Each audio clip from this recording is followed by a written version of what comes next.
राधे राधे। जयप्ता जी की लाडली से भक्तों पे खूब कृपा करे। अभी एक जो है लिस्ट बनाई थी प्रश्नों की, 16 प्रश्न तो मेरे लिखित में थे, एक दो प्रश्न जो मैंने वहां पर पूछे थे वो अलग। तो उससे रिलेटेड जो है ना, मैं एक टॉपिक पे आज वीडियो बना रही हूँ। टॉपिक था हमारा कि जन्म मरण के समय पाठ माला करे या ना करे।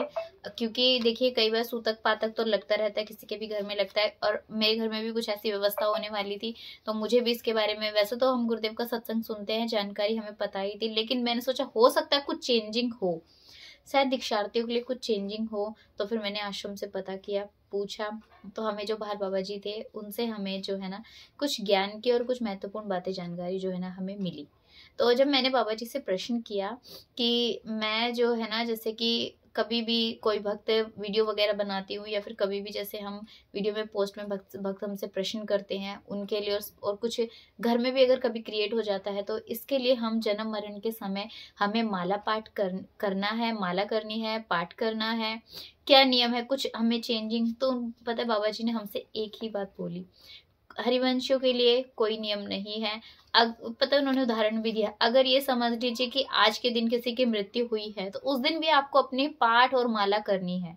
मानसिक रूप से कीजिए, जाप कीजिए, अगर आता है तो ठीक है, अगर नहीं कर सकते, उस दिन व्यवस्था नहीं हो पा रही है आपकी, तो आप जो है ना नाम जप करते रहिए, मन में नाम जप करते रहिए, नाम जप करते रहिए, अगर व्यवस्था नहीं हो पा रही है तो।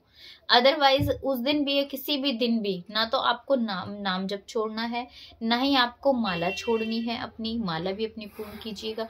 और जो है ना आपको इतने ग्रंथ जो भी पढ़ने के लिए बोला गया है वो सभी करोगे। अगर किसी का जन्म होता है तो जन्म के समय भी आपके लिए कोई सूतक पातक कोई नहीं है, आपको अपने माला पाठ सभी चीजें जो आपकी दिनचर्या है वो वैसी की वैसी रहेगी, दिनचर्या में कोई कमी नहीं आनी चाहिए।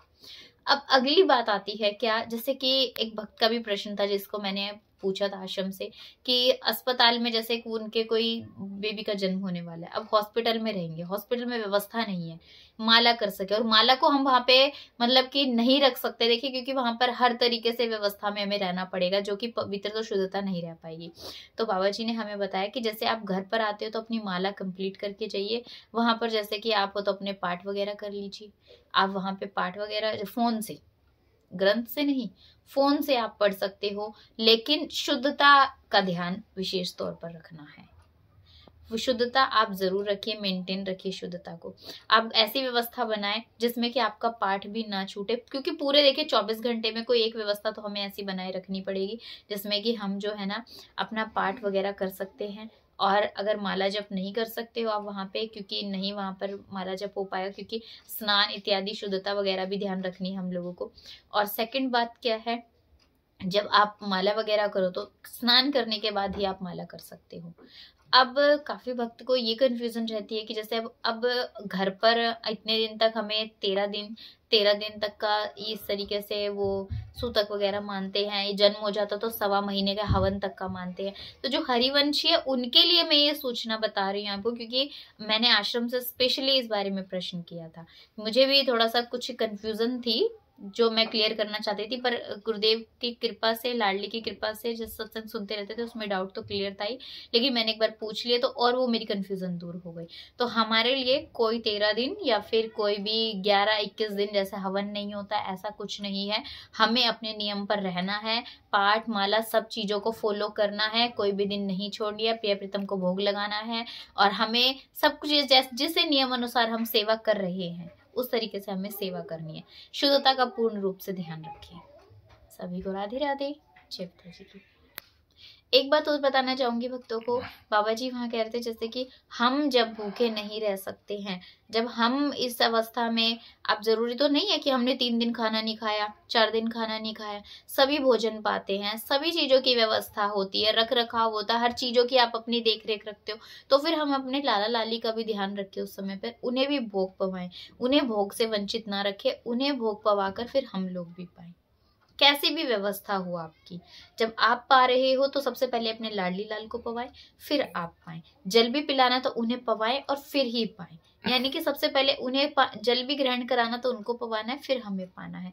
ये बोले कि ये भक्ति में एक निष्ठा होनी जरूरी है, कि आपकी ये निष्ठा कि हमारे प्रिय प्रीतम को हम पहले पवाएं, फिर उसके बाद ही हम कोई चीज ग्रहण करें। कोई भी वस्तु हो, जरूरी नहीं है कि वो सूतक पातक के समय ही हो, कभी भी उन्होंने बोला कि इन चीजों का ध्यान रखें। ये भक्ति मार्ग में बढ़ने के लिए और ज्यादा हमें प्रेरित करेंगी। शुद्धता का ध्यान रखने के लिए इसलिए बोला गया है। अगर अभी मैंने जैसे कि एक वीडियो पोस्ट करती इसमें बताया था मैंने कि हम मुंह झूठा हो जाता है तो कुल्ला कर लीजिए, फिर उसके बाद कीजिए। मैंने इन चीजों का डिफरेंस देखा करके, एक शुद्ध अवस्था में जब आप नाम जप करते तो आपकी प्रीति और अधिक बढ़ती है। और अगर आप, हम जैसे मर्जी अवस्था में देखो नाम जप कर सकते हैं, गुरुदेव के आगे हम कैसे भी नाम जप कर सकते हैं, कोई वो नहीं है। लेकिन जब आप एक शुद्ध उसमें रहकर करते हो ना, तो आप उन चीजों का बदलाव भी देखोगे। आपको हमेशा एक आदत भी पड़ जाएगी, मुझे हमेशा शुद्ध रहना है, कुल्ला करके हमेशा अपने आप को हमेशा सदैव जो है ना शुद्ध अवस्था में रख के नाम जप भी करते रहना, मुंह झूठे नहीं रहता। हम पता नहीं दिन में कितना क्या अटरम सटरम खाते रहते हैं, सब चीजें खाते रहते हैं। तो हमें इन चीजों की एक आदत भी हो जाएगी, फिर आपका भजन भी बहुत अच्छा और बनेगा। मैंने खुद पर चीजों को अप्लाई करके देखा। पहले मैं भी ऐसे था, 24 घंटे कुछ भी खा लिया पी लिया और नाम जप चलता रहता, ऐसे भी करती रहती थी मैं।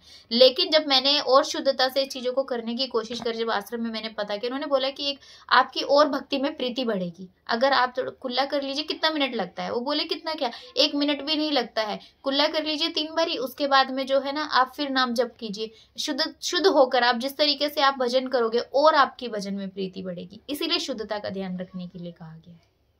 और लाडली सभी भक्तों पे खूब कृपा करे। और अभी वीडियोस जो है ना वो और पोस्ट होती रहेंगी, एक एक टॉपिक के अकॉर्डिंग, जैसे जैसे बाबा जी ने हमें बताया वैसे वैसे मैं शॉर्ट के माध्यम से, लॉन्ग वीडियो के माध्यम से आपको जानकारी दूंगी, जितने भी प्रश्न मैंने आश्रम में पता किए थे। सभी को राधे राधे, जय पिता जी की।